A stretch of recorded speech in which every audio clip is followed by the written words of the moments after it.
Full stack web developer ini sebenarnya adalah kita menyiapkan dasar. Apa dasarnya? Dasarnya adalah kita mau membangun sebuah website, ya.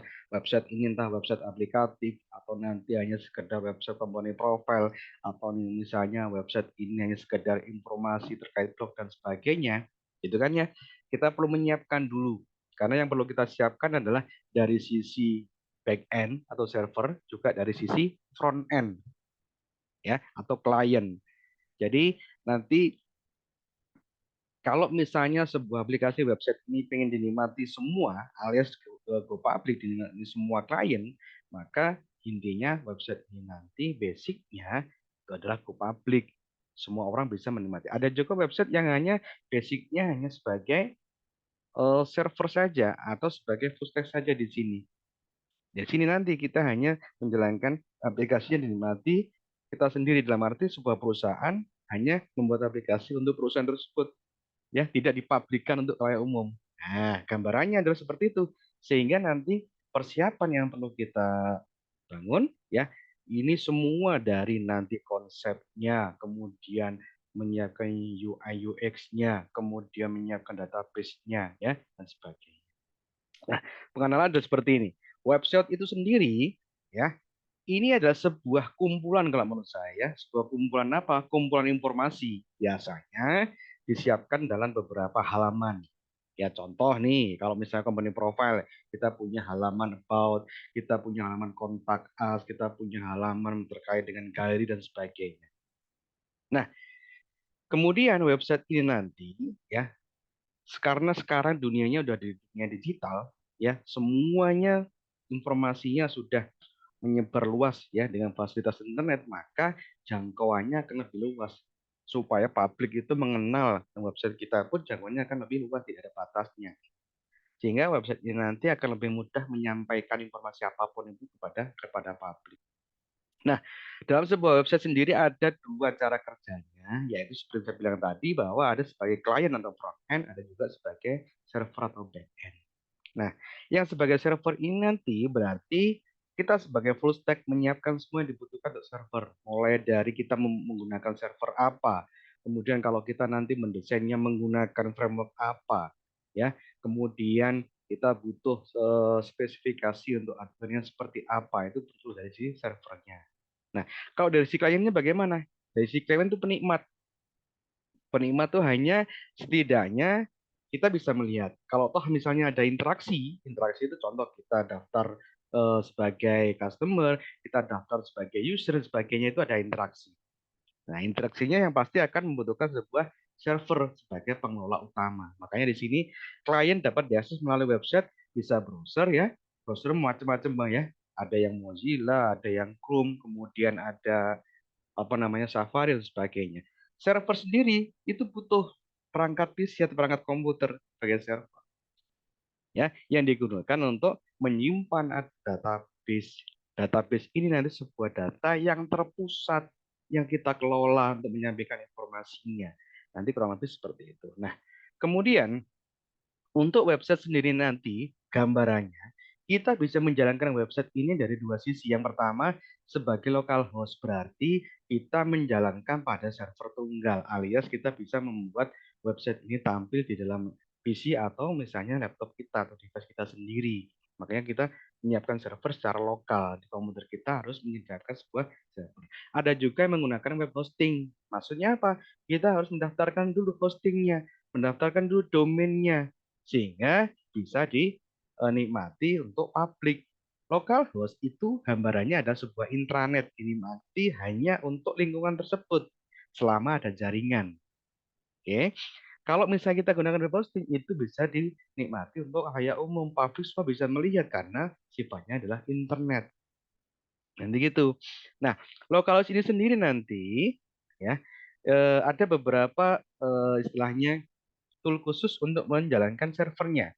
Kemudian ada tool juga untuk mengelola desain websitenya. Nah, nanti sama dengan yang secara online atau internet pun sama. Cuma bedanya nanti dari apa yang kita desain atau kita buat nanti kita taruh dalamnya sebuah hosting di dalam servernya hosting gitu. Nah, kemudian ini contoh, ya, Apabila dalam sebuah server lokal, ketika kita sudah install nanti servernya, ya kita punya istilahnya server ini kita tempatkan pada drive khusus. Contoh di sini digambar saya tempatkan pada drive C. Kemudian nanti di situ nama servernya apa, gitu kan ya.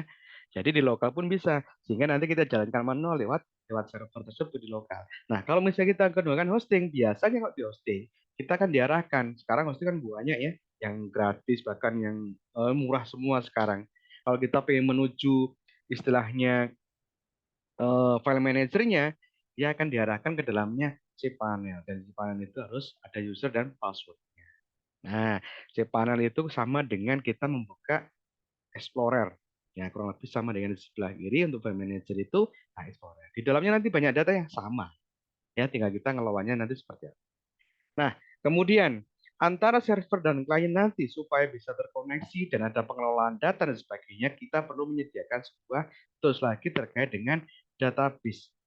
Ketika kita menginstal sebuah server tadi, yang pasti untuk pengelolaan database-nya kita membutuhkan tools lagi. Nah, sekarang banyak sekali tools yang menyediakan paket server plus database-nya. Sekarang itu banyak sekali, ya kan? Database apa yang kita gunakan itu nanti kita sesuaikan, bebas. Ada yang kita menggunakan MySQL, ada yang menggunakan Oracle, ya, ada yang menggunakan MongoDB, ada yang menggunakan Docker dan sebagainya. Itu semua adalah pengelolaan. Ini contoh-contohnya nanti seperti itu. Nah, selanjutnya cara kerjanya bagaimana? Kalau nanti misalnya kita menggunakan database secara lokal, yang pasti namanya servernya nanti localhost atau dalam bentuk IP address ya itu adalah 127.0.0.1. Itu kalau teman-teman sudah menguasai jaringan itu masuk pada server yaitu kelas kelas A untuk mengelola sebuah server karena nanti kliennya bisa jutaan. Bukan ya, localhost kita masuk ke dalamnya phpMadmin. Ini adalah aplikasi tools untuk mengelola database. Nanti di dalam hosting pun akan sama. Ketika kita sudah masuk cPanel, di situ juga kita bisa cari namanya phpMadmin. Itu nanti juga sama. Kita mengelola untuk database-nya. Kita di dalamnya server. Nah, ini adalah aplikasi-aplikasi yang perlu kita siapkan dulu sebelum kita nanti masuk dalam bentuk praktikalnya. Jadi, aplikasi yang dibutuhkan pertama adalah web server. Ya, ada SAMPP, ada WAMP, ini sama. Ini adalah satu paket aplikasi di mana di dalamnya menyediakan server dan juga menyediakan database. Ya, ada SAMPP sama WAMP. Ini downloadnya gratis. Ya, downloadnya gratis, nanti bisa dicari di browser SAMPP, kita download, kemudian dicari disesuaikan dengan device-nya. Device komputer kita menggunakan ya untuk apa namanya sistemnya menggunakan NTFS yang 64 bit atau yang 32 bit. Nah, itu disesuaikan. Nah, ada juga yang selanjutnya adalah untuk editor. Editor ini adalah aplikasi untuk mengelola scripting atau elemen-elemen untuk mendesain sebuah website. Jadi dari bentuk gambaran UI nanti kita terapkan di editor ini untuk mengelolanya seperti apa. Ini ada namanya Sublime yang bentuknya kuning ini ya. Ini namanya Sublime. Ada juga yang namanya Visual Studio Code.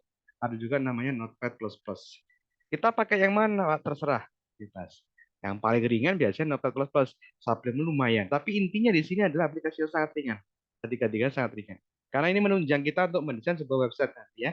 Dari basic HTML, ini menunjang semua. Kita membuat scriptingnya akan lebih mudah, lebih gampang nanti. Nah, itu gambarannya. Nah, kemudian kalau nanti kita sebagai mengelola sebuah server, ya server ini nanti memberikan layanan apa saja, terserah itu tergantung permintaan.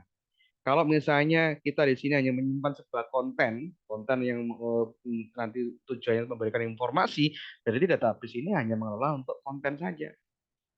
Ya, karena dalam sebuah server ini fungsinya bisa menerima dan mengirimkan. Menerima itu kalau ada action dari sebuah klien nanti akan diterima, mengirimkan hasilnya itulah di responnya akan dikembalikan. Oke. Nah, karena permintaannya nanti bisa menggunakan HTTP atau HTTPS. Bedanya apa? HTTP dan HTTPS ini normalnya kalau HTTP ini sekuritasnya kurang. Kalau misalnya kita gunakan HTTPS itu ada sekuritasnya. Biasanya kalau nanti buka di browser, kalau misalnya sebuah halaman domain itu ada simbol tanda kunci yang masih disilang atau merah berarti masih menggunakan HTTP alias sekuritasnya belum aman, kalian gampang dibobol. Nanti gitu ya. Nah, terdapat dua jenis server yaitu online dan offline itu pasti. Manfaat web server menjalankan sebuah website pasti menampung file-file project ya. Jadi desain kita yang awal UX-nya tadi kemudian kita scriptingkan menggunakan editor tadi itu disimpan dalam sebuah file manager.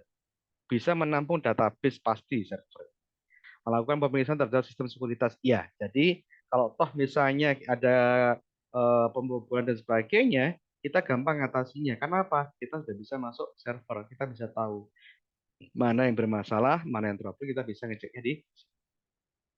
Nah, kemudian ini yang saya disebut text editor. Nanti kita coba cari ya. Ini manfaat text editor karena text editor nanti memberikan fasilitas. Kita tinggal menambahkan plugin-nya, plugin HTML, misalnya plugin untuk mendesain framework Laravel, plugin untuk misalnya scripting-nya ya Python, plugin untuk React Native. Nah, itu nanti otomatis kita memudahkan untuk mendesainnya menggunakan beberapa plugin atau extension. Nanti gitu. Nah, ini kalau misalnya kita menyusun project di dalamnya komputer kita, di dalam lokal. Jadi sekarang saya coba share ya. Saya coba share di dalam lokal kita. Yang pertama yang perlu kita apa namanya kita jalankan adalah teman-teman nanti harus punya server dulu minimal ya. Saya coba buka browser dulu. Saya tunjukkan.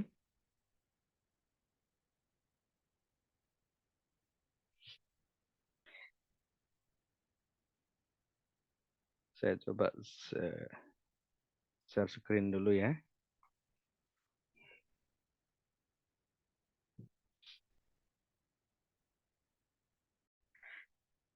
Minimal nanti kita harus sudah menginstal server dulu.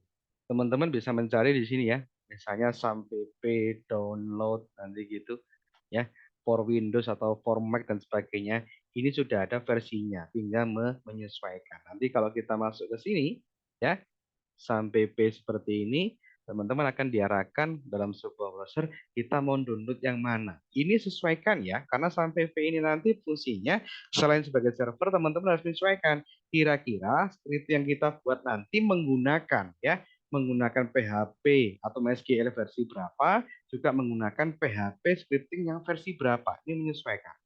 Nah, pastikan juga di sebelah kanan ini sesuaikan dengan device-nya. Device kalian menggunakan berapa bit? 64 bit atau 32 bit untuk operasi sistemnya Windows atau mungkin Mac ya. Ini disesuaikan. Ada juga yang misalnya kita menggunakan operasi sistem Linux. Itu boleh atau juga menggunakan Mac juga ada. Ya, jadi disesuaikan. Nah, setelah nanti misalnya teman-teman download ini, yang selanjutnya pastikan teman-teman juga download editor. Boleh menggunakan Sublime atau juga menggunakan Visual Studio Code. Itu boleh. Kalau misalnya menggunakan Visual Studio Code, nanti cari aja di sini. Ya, VS Code download. Nah, semua adalah free. Ya, di sini bisa untuk Mac, untuk Linux, bahkan untuk Windows. Ya, semua adalah free. Disesuaikan. Nah, ini contoh. Nah, kemudian dari sini apabila sudah kita download semua, pastikan kita install. Terutama untuk SAMPP-nya sebagai server. Jadi instalnya nanti hasilnya teman-teman silahkan diletakkan di drive terserah ya. Drive-nya mau ditaruh di drive D boleh. Mau taruh di dalamnya misalnya drive C juga boleh. Nah, ini contoh. Kalau misalnya sudah terinstall dalam drive C, nanti biasanya akan diarahkan dalam sebuah folder namanya SAMPP. Kalau kita menginstalnya menggunakan SAMPP. Karena juga ada menginstal menggunakan WAM tadi ya. Nanti akan muncul sebuah folder namanya SAMPP. Nah, di dalam SAMPP ini banyak paketnya. Kita bisa apa namanya di sini ada untuk database, ada juga untuk domain, bahkan ada juga nanti untuk kita menggunakan beberapa fasilitas FileZilla ini termasuk untuk FTP ya. Jadi gitu. Nah, untuk membuat domain bagaimana? Untuk membuat domain di sini ya, pastikan teman-teman ya melihat ada folder namanya htdocs. Htdocs ini kalau di dalamnya hosting biasanya dinamakan www atau www atau public HTML itu sama. Jadi di dalam htdocs ini nanti ya teman-teman membuat sebuah folder ya, membuat sebuah folder. bebas. Ketika saya misalnya klik kanan kemudian membuat sebuah folder, misalnya seperti ini ya, namanya misalnya EduWorks ini, ya, berarti saat ini saya sudah menciptakan sebuah domain lokal, namanya EduWorks, gitu ya. Kalau toh nanti misalnya di sini saya membuat domainnya adalah misalnya latihan EduWorks, berarti secara nggak langsung saya sudah membuat sebuah domain namanya latihan EduWorks. Nanti gitu ya, latihan edu. Nah, itu caranya gitu. Ya, itu adalah sebuah domain di dalamnya server lokal. Nanti kalau di dalamnya hosting bagaimana? Sama. Ya, namanya itu adalah sebuah domain. Cuma kalau di server hosting kita harus membeli domainnya dulu. Misalnya eduwork.com ya, sekolah.id. Nah, kita beli hostingnya, hosting sudah beli domainnya, barulah semua filenya nanti akan dimasukkan di sini. Nah, sekarang ya dari apa namanya nama domain yang sudah kita buat ini, teman-teman nanti kita arahkan ke dalamnya editor yang sudah kita install, entah menggunakan Sublime atau menggunakan Visual Studio Code atau menggunakan Notepad++ itu sama aja. Ya, hasilnya nanti kurang lebih seperti ini. Ini kebetulan saya sudah punya editor namanya Visual Studio Code. Ini kalau saya jalankan ya di awal nanti bentuknya kurang lebih untuk seperti ini halamannya ya. Visual Studio Code. Oke, kita tunggu proses loadingnya. Nah, nanti seperti ini. Nah, kemudian karena tadi kita punya foldernya adalah latihan itu, kita coba buka ya. Open folder. Di dalam sini saya akan membuka open folder, namanya adalah latihan edu. Nah, kita select folder. Maka saat ini saya akan membuka sebuah domain lokal yaitu latihan edu. Saya tutup dulu ya. Ini contoh. Nah, ya ini di awal seperti ini. Nah, kemudian ya dari sebuah editor ini nanti sebenarnya pengembangannya bagaimana? Pengembangannya adalah ya setelah semua tool kita siapkan, kita sudah bisa install server, sudah menyediakan editornya. Langkah selanjutnya bagaimana? Langkah selanjutnya adalah kita belajar yang namanya scripting dasar untuk membuat website, yaitu HTML. Ya, Hypertext Markup Language, bahasa teks tingkat tinggi yang kita gabung jadi sebuah perintah yang bisa kita lihat hasilnya. Nanti gitu. Nah, untuk mendesain sebuah website ya, yang basicnya adalah HTML, karena HTML itu adalah perintah-perintah dasar untuk mendesain sebuah website. Teman-teman nanti dalam apa namanya di dalamnya editor yang kita buat ya, editor yang kita buat, misalnya ya ada sebuah nama default yang harus kita contoh ya, saya buatkan baru. Ada sebuah nama default yang harus kita penuhi. Ketika teman-teman membuat file baru, itu harus dinamai dengan file default. Supaya apa? Kita buka server itu sudah oke. Sudah bisa jalan. Nah, nanti gitu. Nah, terus bagaimana supaya nanti misalnya kita membuat nama itu tetap jalan tanpa apa memanggil nama filenya bagaimana? Nah, nama default seperti ini ya. Di dalam folder ini kita membuat sebuah nama file baru. Namanya default adalah index.html. Ekstensinya adalah HTML. Karena di sini kita belajar HTML. Ini awalnya akan seperti ini. Nah, kemudian editor ini nanti Visual Studio Code ini ya supaya lebih gampang kita menjalankan scripting dan sebagainya, pastikan nanti di sini ada tools namanya extension ya, extension. Nah, extension ini adalah paket plugin yang nanti bisa membantu kita menunjang kita untuk mendesain. Contoh, karena sekarang kita belajar HTML, coba nanti kita cari di sini namanya HTML ada enggak? Nah, ya, kalau ada, teman-teman bisa install di sini ya paketnya. Ada HTML snippet, ada DLML boilerplate, ada HTML CSS support. Jadi ketika nanti kita ngetik HTML menggunakan CSS, dia otomatis sudah ada script bantuan, tinggal kita sesuaikan. Nah, ini contoh plugin-plugin yang mungkin nanti kita butuhkan. Ya, tambahkan supaya lebih mudah nanti kita desain. Contoh ya, indeks HTML. Kita mendesain HTML dulu. Sintak HTML itu harus diawali dengan HTML secara terbuka dan nanti harus ditutup juga dengan HTML. Nah, nanti bukanya gini. Ya. Nah, ini tutupnya ada seperti ini. Itu sintak awal HTML. Ya. Contoh misalnya di HTML ini teman-teman pengen menulis apa? Misalnya, selamat datang. Ya, misal kita simpan ya. Selamat datang. Nanti kita lihatnya bagaimana? Kita lihatnya di browser. Di dalam browser tadi, ya, saya akan membuat sebuah halaman baru. Oke. Nah, perhatikan sekarang. Halaman ini saya jalankan di dalamnya server. Berarti, ingat, server kita tadi yang ada di drive C tadi, kemudian sampai B, ya, itu pastikan bahwa server ini sudah berjalan. Ceknya bagaimana? Di dalam drive C sampai P tadi, di sini ada namanya aplikasinya server control ya, sampai P control ini silahkan dijalankan dulu. Nah, karena kita belajar menjalankan aplikasi melalui server, namanya localhost. Ya, kalau kita nanti misalnya menggunakan database, pastikan MySQL ini kita jalankan. Ya, kalau nanti kita misalnya pengen menggunakan scripting PHP, pastikan Apache ini dijalankan karena Apache itu menjalankan PHP. FileZilla untuk FTP upload dan sebagainya. Ya, nah, sampai warna hijau.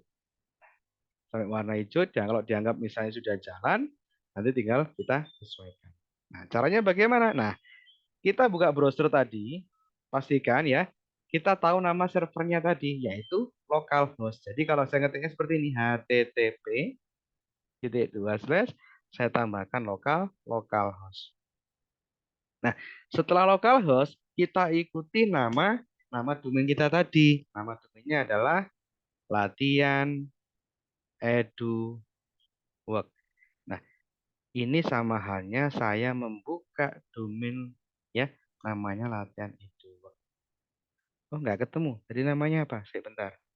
Di dalam htdoc tadi namanya adalah, oh sorry, ada teksnya di situ. Berarti ini bukan di sini.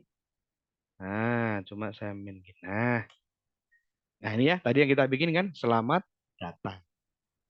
Loh, kenapa kok tidak kita nggak harus manggil indeks HTML tadi? Nah, karena defaultnya sudah indeks. Berarti nggak perlu dipanggil, kecuali namanya bukan indeks HTML.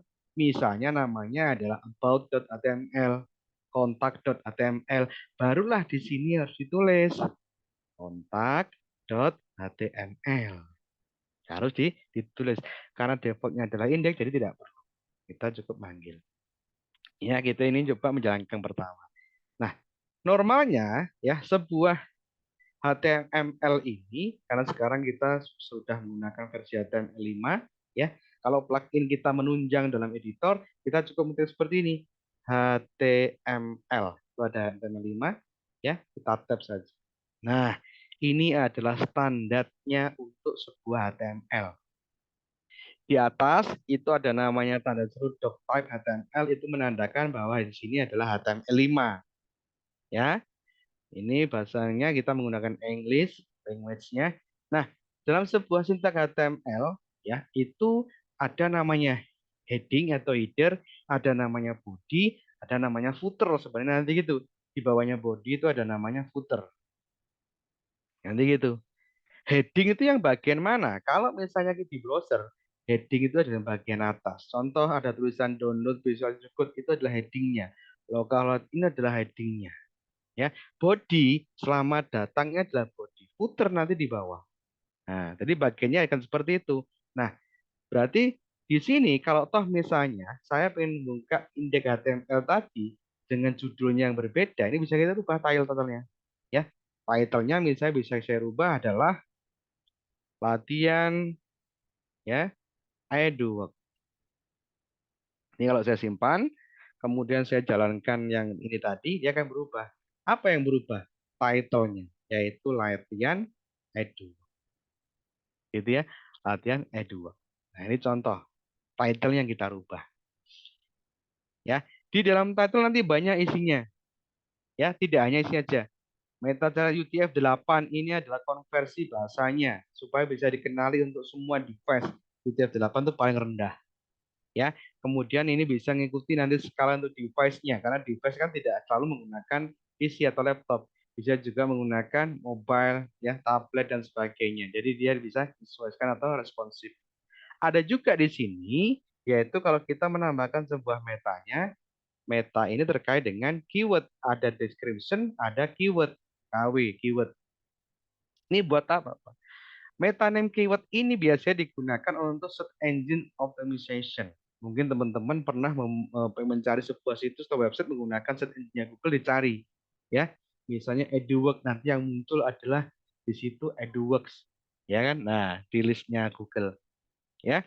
Nah, keyword inilah yang dijadikan kunci pada pencarian sehingga website kita kalau kita terapkan dalam hosting, ya, kalau ada orang mencari sesuai dengan keyword kita, ya, nama keyword kita, maka website kita akan ikut masuk dalamnya Google Search Engine. Nah, contoh, ada juga nama meta description, nanti penjelasan. Bila teman-teman buka sebuah browser, ya, misalnya browsernya dari Google, ya, di Google ini pencarian. Apa yang kita cari? Misalnya ya, yang kita cari adalah EduWorks, contoh. Nah, ya, EduWorks ini berarti dia sebagai kata kunci atau keyword. Kalau kita ketemu di sini, ini sebagai title-nya, yang di bawah ini adalah deskripsi. Ya, deskripsi ini nanti bisa kita tanamkan di sini. Kalau kita misalnya milih meta, ada des. Ya, deskripsinya kita taruh di sini dalam konten sepanjang tadi. Keywordnya taruh sini, ya. Misalnya EduWork, koma, ya. Misalnya pendidikan, koma. Bisa gitu kan ya. Misalnya latihan program, misal ya. Nah, jadi ini adalah keyword-keyword yang kemungkinan nanti bisa dicari dalam search engine sehingga website kita ikut ikut masuk. Nah, ini contoh ya. Di dalam heading nanti banyak yang harus dipelajari. Nah, ada juga body.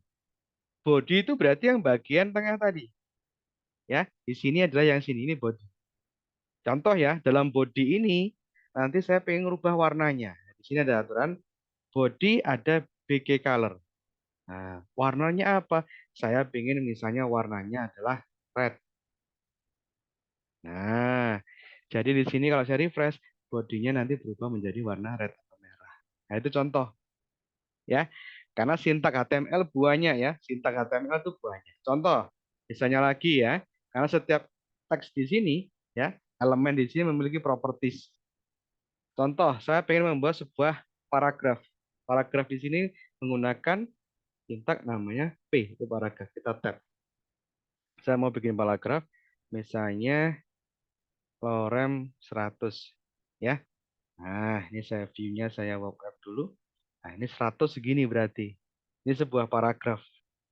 Oke, di dalam paragraf kalau kita tampilkan, ini adalah paragraf ya. Setiap sintak di sini memiliki properties atau istilahnya properties formatnya. Jadi P ini bisa kita atur. Misalnya ya, P ini memiliki properties apa? Ada alignment, perataan, ada like. Alignment ini mau saya jadikan tengah. Jadi paragraf nanti akan saya taruh tengah misalnya ya, adalah center. P like-nya adalah center. Jadi kalau kita lihat di sini ya, dia akan di tengah. Bisa juga ini rata kanan, rata kiri, tinggal ganti right, left dan sebagainya. Gitu ya. Nah, ada juga misalnya ya, selain ini kan ada paragrafnya panjang. Kalau misalnya dari satu paragrafnya akan saya ganti, Pak. Misalnya dalam satu setelah titik atau setelah koma, ini akan saya pindah ke baris berikutnya. Maka dalam sebuah paragraf ini nanti saya bisa menambahkan sebuah perintah HTML untuk pindah baris. Namanya BR. Itu pindah baris. Setelah alias, dia akan pindah baris. Setelah alias, dia akan pindah baris. Ya, setelah alias, dia pindah baris. Nah, ini contoh sintak-sintak HTML ya. Nah, ada juga sintak HTML selain paragraf, ada namanya heading. Heading itu sebagai judul ya, heading yang tebal. Nah, judul ini nanti biasanya ya Judul ini nanti biasanya itu sebagai misalnya teman-teman mempunyai judul paragraf, mempunyai judul konten, itu bisa menggunakan heading. Nah, heading ini bisa dimulai dari H1 sampai maksimal adalah H6. Semakin kecil hanya, maka itu akan semakin besar tulisan. Misalnya, saya tulis EduWorks ini H1. Ya, ini H1, saya cek. Nah, EduWorks. Kemudian saya punya lagi misalnya, ya, di sini H2. Ya. Nah, saya punya H2, saya punya H3, saya punya H4. Kemudian saya punya ini adalah H5, yang terakhir adalah H6. Nah, ini nanti teman-teman akan tahu bedanya. Ya, jadi semakin kecil akan semakin besar. Semakin besar dia akan semakin kecil di sini. Nah, ini contoh. Kita membuat sintak HTML untuk menyebarkan. Nah, selain itu ada juga misalnya membuat daftar bernomor, berbutir. Bisa menggunakan perintah namanya OL maupun UL. Bedanya apa? Kita coba. Kalau saya gunakan UL, ya, ini daftar berbutir. Kemudian saya di dalamnya punya misalnya sub OL-nya ya, menggunakan LI. Saya punya 3 misalnya, ini saya kalikan 3. Nah, contoh. Di sini saya punya 1, kemudian saya punya 2, kemudian saya punya 3. Ini daftar berbutir. Kalau teman-teman lihat hasilnya adalah, nah, ada 1, 2, dan 3. Itu untuk angka urutannya ya. Nah, tetapi kalau misalnya saya rubah abjad bagaimana? Di sini bisa kita rubah apa? Type-nya menjadi A misalnya. Ini A kecil ya. Kalau nanti ingin A besar dirubah menjadi A besar. Nanti A, B, C. Ini contoh ya. Ada juga yang menggunakan yaitu OL. Bedanya apa? Kita cek ya. Kalau kita gunakan UL, sorry, tadi UL ya. Di dalamnya adalah LI, misalnya saya bikin 3 juga. Oke. Ya, di sini misalnya saya punya soto, saya punya rawon, saya punya bakso, kurang lebih seperti ini. Ya, ini adalah daftar balet. Tuh, beda ya? Nah, beda. Ini contoh. Jadi pengembangannya di situ. Ya, itu gambarannya. Jadi kalau misalnya nanti kaitannya dengan mendesain web di awal, kita harus benar-benar seperti ini. Bagaimana nanti kita mengelolanya, HTML-nya. Nah, HTML itu biar lebih menarik lagi, itu bisa ditambahkan sebuah CSS, atau istilahnya Cascade Style Sheet, itu memperindah tampilan. Nah, ini contoh gitu ya. Maksudnya bagaimana? Setiap elemen tadi saya jelaskan, dia memiliki sebuah properties, di mana properties tadi sebenarnya panjang dan banyak. Alangkah indahnya, ya, alangkah baiknya bahwa sebuah properti tadi kita sendirikan. Nanti posisinya nanti bisa kita taruh di setelah heading. Contoh nih ya, saya punya perintah namanya style. Ini membuat stylenya apa atau CSS tadi. Ya, contoh di sini misalnya untuk P, ya ini saya atur nanti ya. Yang mengandung sintak P ini, saya pengen ya, nanti font size-nya berubah, warna tulisannya berubah. Untuk yang mengandung P, berarti saya tulis P. P, sintaknya, saya buatkan stylenya apa. Misalnya, untuk warnanya, ya, untuk colornya, pengen warna apa. Saya pengen tulisannya misalnya warnanya coklat atau warnanya ini banyak bilang ya. Ah, itu banyak. Tulisannya warnanya coklat. Kemudian saya pengen font size-nya berubah. Ada namanya font size. Saya rubah besar. Oh, atau ini besar. Kalau pengen lebih besar lagi dengan tulisan gini, misalnya saya bikin 20 pixel ya. Karena satuan di dalamnya desain UI itu biasanya ada pixel, ada persen. Ya, 20 pixel. Kalau mau ditebalkan, ada namanya font peak. Nanti gitu ya, ada font weight. Ini dibuat bold misalnya, tebal. Gitu ya. Warna coklat, ukuran segitiga, saya bikin tebal. Maka yang mengandung sintak P ini ya, maka akan menerima sebuah desain style sheet ya, cascade ini dengan aturan seperti ini. Nah, sekarang kita coba saya refresh. Nah, kan bisa menyesuaikan ya. Fontnya berubah, kemudian aturnya berubah. Nah, nanti gitu. Ini yang mengandung P. Berarti normalnya, contoh ya, kalau misalnya P saya itu banyak, Pak, bagaimana? Saya punya P, misalnya gini ya. Kemudian di bawahnya saya punya P lagi. P, ya di sini adalah lorem 20 misalnya. Sorry.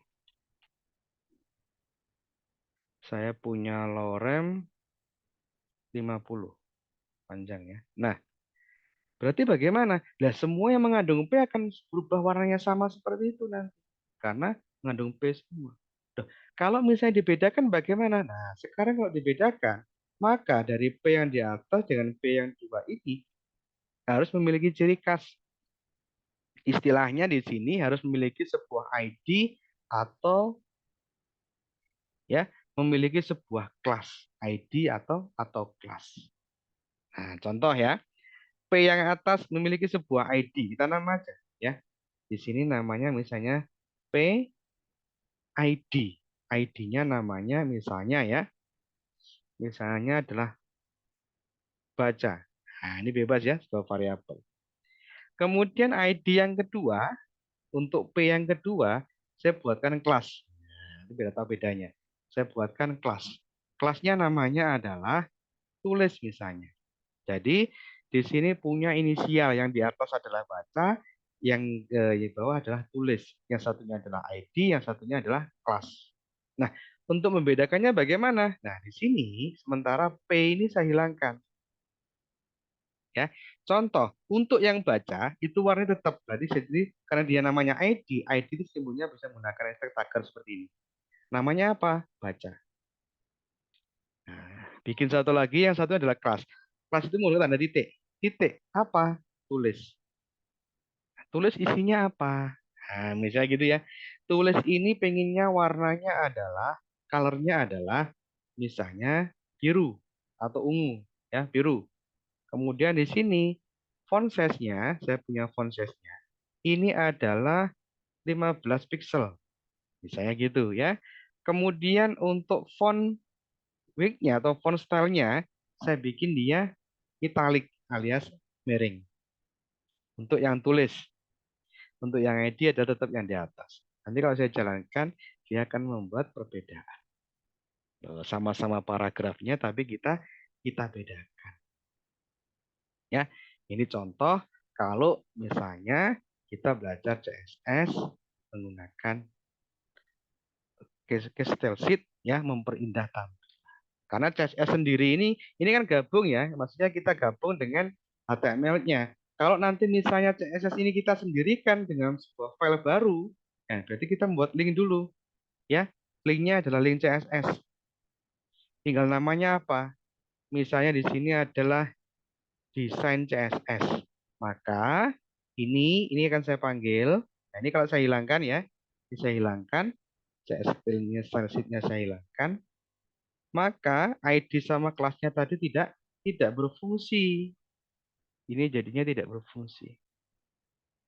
Nah, kita bikin file baru ya. Namanya adalah design.css atau .css. Nah, ini saya masukkan di sini. Ya, baca sama tulis. Di sini kita sudah ngambil linknya. Style sheet masuk ke desain CSS.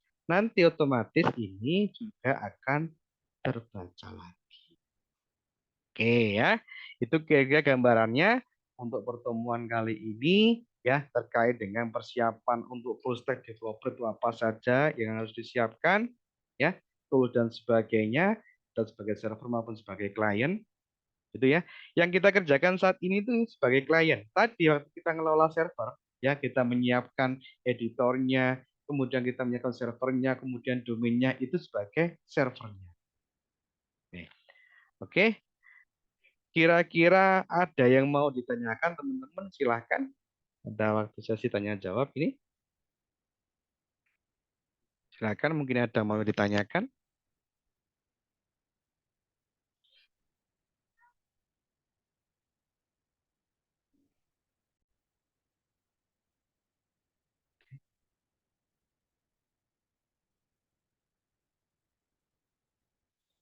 Silakan, ada waktu kurang lebih 10 menit untuk tanya jawab dari teman-teman semuanya.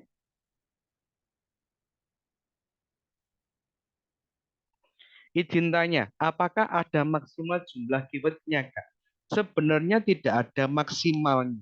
Cuma ya, membuat keyword itu harus ada yang utama dan ada turunan. Maksudnya bagaimana utama dan turunan? Maksudnya adalah, bentar ya.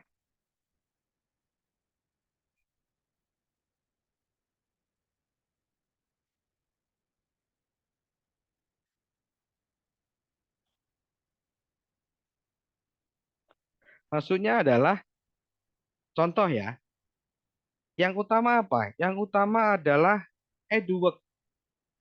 Misalnya ya, yang utama adalah eduwork. Kemudian eduwork itu punya nilai turunan. Misalnya ya, pendidikan eduwork. Kemudian free class eduwork. Kemudian misalnya ada programming eduwork. Jadi gitu. Jadi nanti yang utama kita kelompokkan dulu yang utama. Ya, eduwork. Satu kan, satu kata.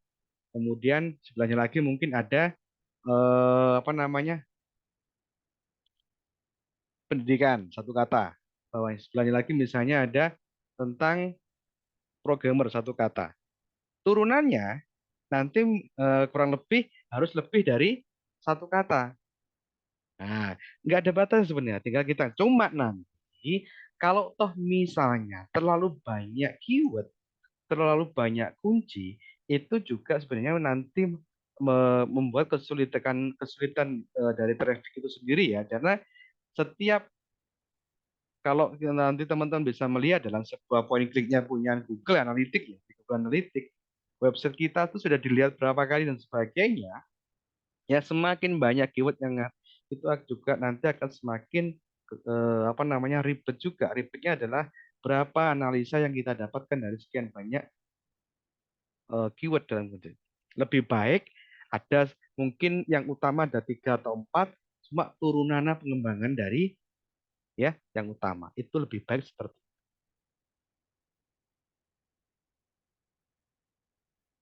Sama-sama.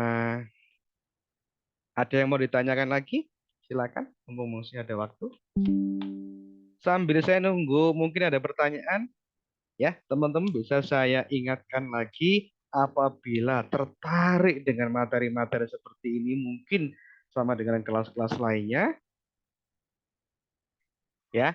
Kemudian bisa pengembangan dan lainnya, teman-teman bisa bergabung, join secara intent. Nanti kita bisa kembangkan semua materi sehingga teman-teman bisa membuat sebuah website yang setidaknya ya, maaf, layak pakai, layak dijual, ya kan, bisa dinikmati semua orang. Seperti itu, maka saya mungkin mau ngajak teman-teman nanti ya bergabung dalam sebuah kelas full stack developer yang intens, ya.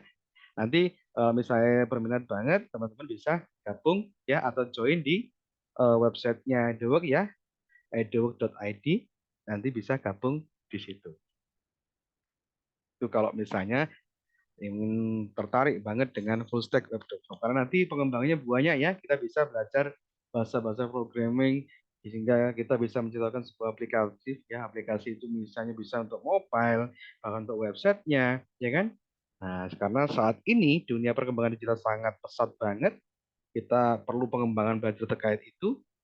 Emang sih kadang ya, seorang yang bekerja sebagai full stack itu tidak tampak di depan karena mereka bekerjanya di balik layar. Tapi jangan kaget teman-teman, orang-orang yang bekerja di balik layar itu pasif income-nya sangat sangat menarik sekali. Ya itu gambarannya gitu.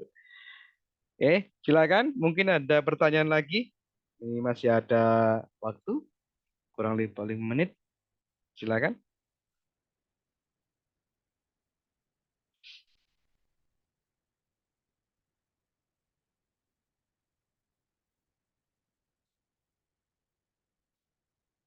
Ada juga yang pakai header, terus ada juga yang pakai nav. Bedanya apa? Oke, saya jelaskan. Ya, ada juga yang pakai header, ada juga pakai nav. Kalau misalnya nanti kita menggunakan header itu adalah normanya sebuah script ya dari sintaknya HTML, ada juga menggunakan nav. Nav sendiri itu sebenarnya adalah pengembangan dari sintak HTML ya, nav sendiri. Ada navbar, ada nav, gitu kan ya, ada div dan sebagainya.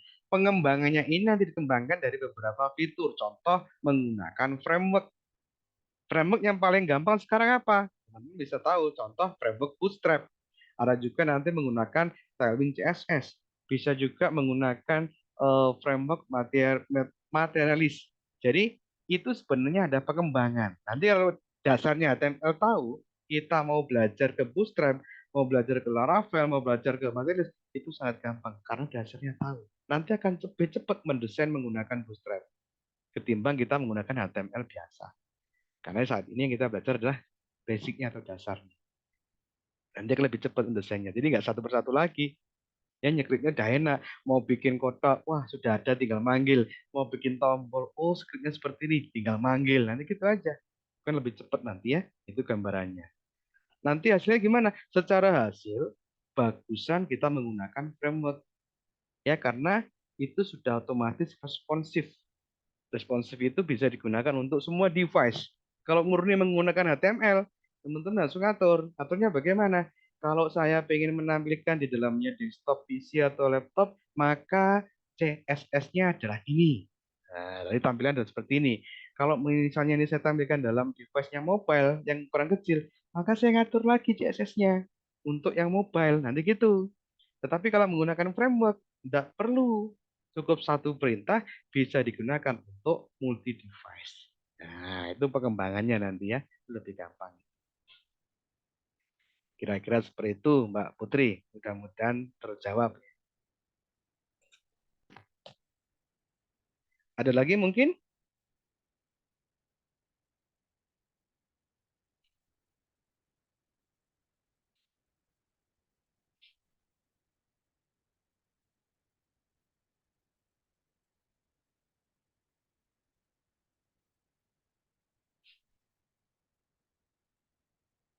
Mungkin kalau sudah tidak ada pertanyaan lagi, kita bisa ketemu lagi di pertemuan besok. Ah, ini nih, bedanya menggunakan kelas dan ID apa? Nah, sebenarnya, saya buka lagi ya sedikit ya, share screen-nya tadi.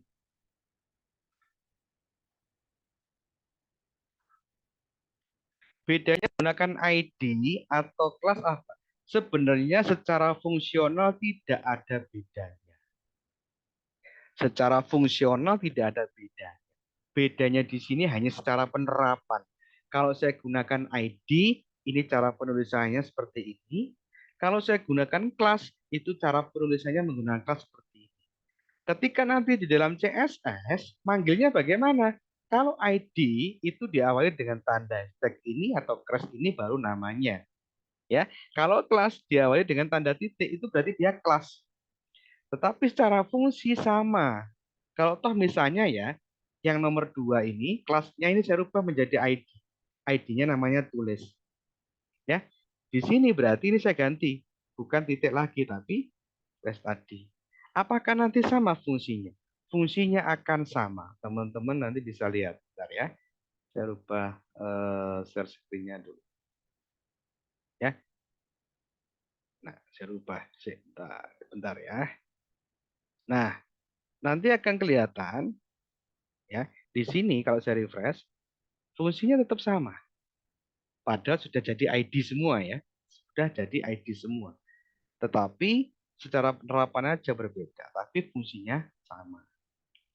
Nah, tergantung nanti pengen pakai apa. Wah, saya mau pakai kelas saja. Nah, enggak masalah. Oh, iya mau saya pakai ID saja, enggak masalah.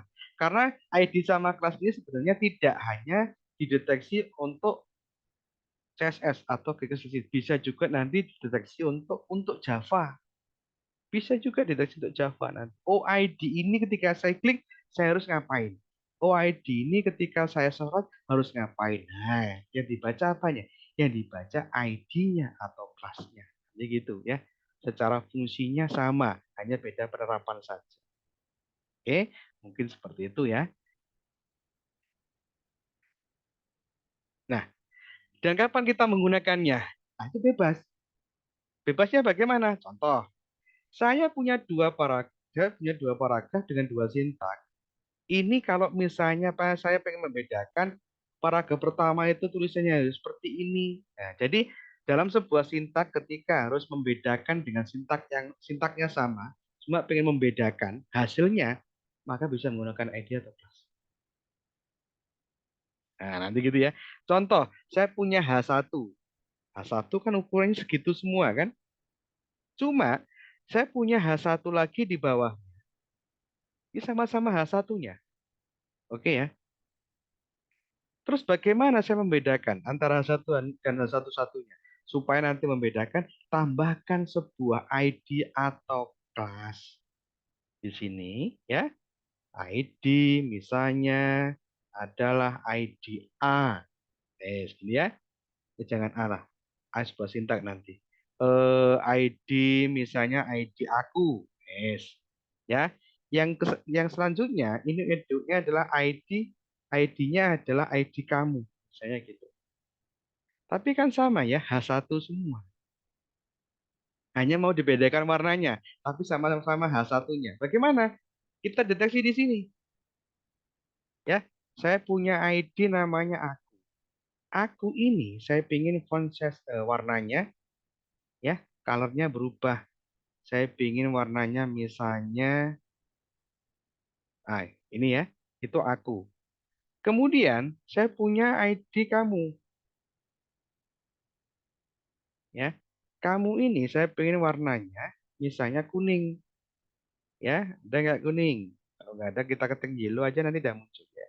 Aku gini aja, sudah ya. Nah, perhatikan, ini sama-sama ya H1-nya. Cuma saya ingin membedakan sehingga kalau nanti saya tampilkan dia akan berubah. Padahal sama-sama H1-nya. Ya, kira-kira seperti itu. Oke, cukup? Ada pertanyaan lagi?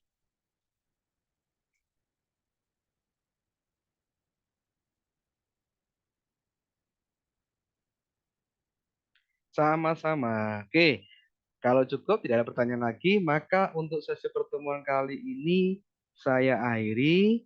Terima kasih teman-teman semua. Saya peringatkan kalau ingin intent lagi gabunglah ke dalamnya kelas intent untuk full stack developer. Nanti ketemu lagi dengan saya, ya.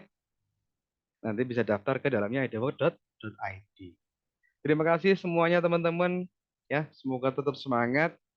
Saya akhiri. Selamat malam. Sampai ketemu lagi.